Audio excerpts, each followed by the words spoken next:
I think that Walt had always wanted to be a live action producer. And so he liked animation to be as close to live action as possible. And the people working there, aided and abetted his crazy whim because the design of all the characters was always very three-dimensional, so you could turn them around easily. In fact, they even had people there making three-dimensional models of all the characters, so that we were animating them, you could turn them around and see how it looked slightly moved, and then draw it. So the type of animation that was done at Disney was meticulously, correct to live action. They try to teach us physics, for example. See, if you're seated, you can't just, leap up. You have to prepare for it and stand up.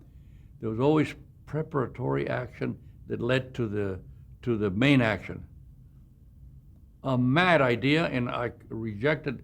I didn't then, not then, but as I worked at Disney, within 4 years, I had rejected that idea completely. I thought it's mad. We are cartoonists. We should be able to move it as we please. We don't have any of this nonsense, anticipate a move or anything like that. Just move it. Anticipation was for live action. I never told this to Walt, and I wish now I could apologize for not thanking him for having the school there. But I never mentioned the fact that why do it, so realistically when he could just shoot it in live action and stop fooling around with us.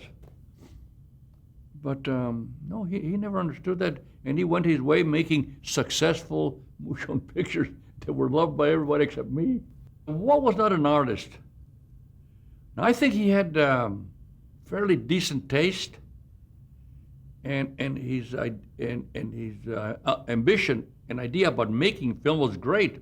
He was a great producer, and that should have been enough for him. He was a great producer, getting awards all the time, but he wanted those awards as an artist, not as a producer.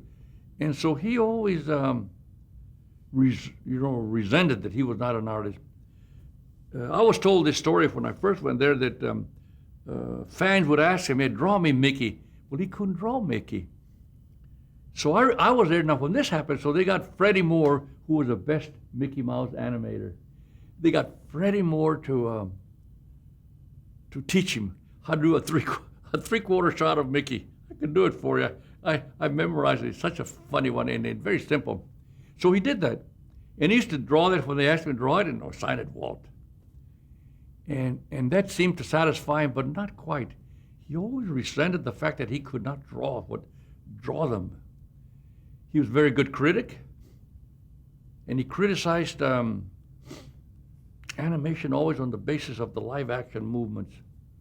And that was all right, but I think he was wrong.